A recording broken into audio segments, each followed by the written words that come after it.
been to 7 consecutive conference championship games. They've been to 4 of the last 5 Super Bowls, including 3 straight. Now, maybe it's going to come to an end. But declaring it already over and playing whack-a-mole about who's going to win the division, because God knows, Garrett Bowles got hurt today. Hopefully he's okay. If not, congrats to the Raiders, because Colin's going to put you at number 1. So, listen, I owe a huge part of my career to Colin Cowherd, and I think he's the greatest in the history of what he does, which is why his horrific Chiefs opinions hurt me so much. Wow.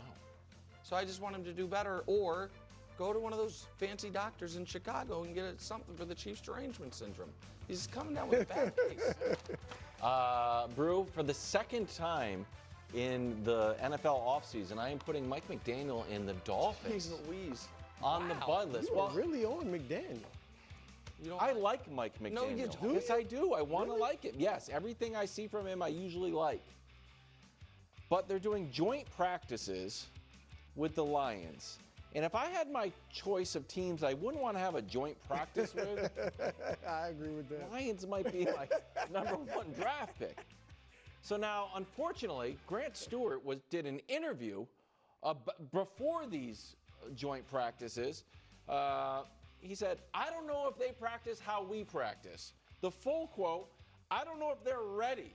I'm going to keep it a stack. I played at other places and played against the team last year, joint practice against the team twice when I was in Tampa. I don't know if they practice how we practice. It's kind of a shot across the bow at Mike McDaniel. Mike McDaniel responded. Take a listen. Literally does not affect me whatsoever. I hope we get the absolute best practice from Grant and everybody else between the whistles. Well, they did. Well, Michael, your wish granted. How is he that wide open? This is a highlight video from the Lions of Amon-Ra St. Brown treating the Dolphins secondary like a high school team.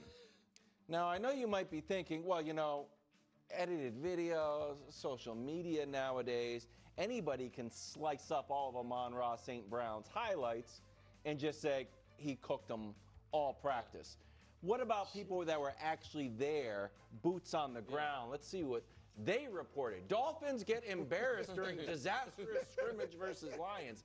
As lopsided a joint NFL practice as I've ever seen was reported by 2 reporters.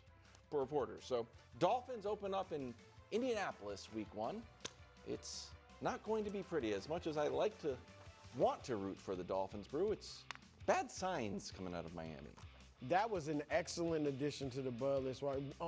You just dropped the ball in one place. What was it?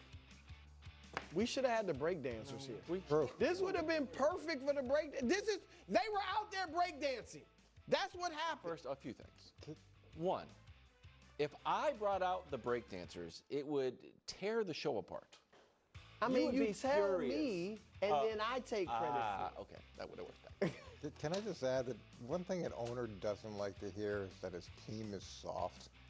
And Steve Ross is a pretty successful, strong guy, and you're at the country club and you got to hear about your team getting beaten up by another team. It's not good.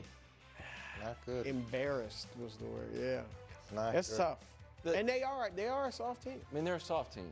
Yeah. But I mean, and you're right. Like whose decision is that for them to do it with the Lions? Well, you don't think you're still an NFL football team. You raise up but you know, again, if you're an owner and you're looking at Detroit and what they've done and how they've changed the whole trajectory of that city and that organization, and physically tough, and then they come down there and they beat you up at your place. It's just like. It's not Go great. get the Panthers or everybody some can't other everybody can't joint practice with the Panthers. The Saints. Or even the Cardinals. Practice with them. Don't do it right. I mean, just play. If you don't want to practice like that, just play the game. Yeah. For your guy Mike McDaniel, this is evidently your guy, even though I don't think he's your guy. I just clearly your guy. Worst case scenario for him.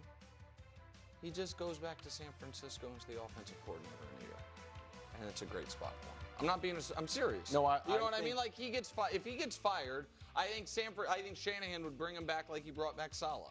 You know what I mean? And that might be best for all. You know what I mean? Look, like, I think he's a great mind. And I thought what he did there earlier, especially with the offense, was great. And he has won a lot with Tua. Like when Tua's healthy. Great for Tua. Yeah. It doesn't seem like the team has enough of a healthy fear of him. It just that was Jalen Ramsey. That's the other. I thought you were. And gonna also now you got Vrabel in New England, you got Aaron in New York, you got the Bill. I mean, all those mentality or those personalities have all. Oh, that's interesting. That division's 3 defensive-minded, tough guys. Vrabel's jumping at the bottom of the pile. Yeah, so there's a lot of fighters in that division now. There's a lot of physically tough teams, and if you're kind of rolling up there, I know, but I think for the Dolphins. You so don't Mike want McDaniel, people taking your lunch money. yeah, I'd go the other way. Like, we're going to throw it all over the field on you guys. I think that's the hope. Well, they might, but then once the other team gets the ball, they're just going to. The issue is Tyreek doesn't want to be on the team. Subaru and our retailers are supporting students in high-need schools by